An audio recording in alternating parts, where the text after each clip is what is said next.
Hindi maikakaila ang malaking ambag ni Vice Ganda sa tagumpay ng noontime show Night Showtime. Kaya naman usap-usapan ngayon na ayaw muna siyang pakawala ng ABS-CBN. Para sa maraming manonood, si Vice ang nagsisilbing buhay ng programa dahil sa kanyang kakaibang humor, mabilis na wit at natural na koneksyon sa audience o tinatawag na madlang people. Sa tuwing present si Vice sa show, kapansin-pansin kung paano nagiging mas lively at engaging ang bawat segment. Ang kanyang mga banter sa co-host ay nagbibigay ng dagdag saya at aliw na inaabangan ng viewers araw-araw.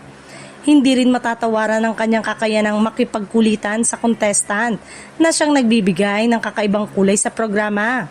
Dahil dito, nagiging relatable at mas personal ang dating ng show sa mga manonood.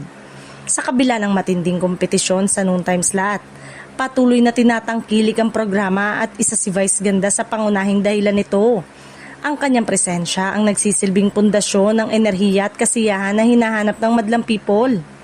Samantala, kahit pa may mga issue at pansamantalang pagliban si Vice, nananatiling buo ang suporta ng ABS-CBN sa kanya. Ipinapakita nito kung gaano kalaki ang tiwala ng network sa kanyang kakayanan at impluensya. Para sa marami, hindi kumpleto ang It's Showtime kung wala si Vice Ganda. Malinaw na ang kanyang presensya ay mahalaga upang mapanatili ang sigla, saya at patuloy na tagumpay ng programa sa bawat araw na ito'y napapanood.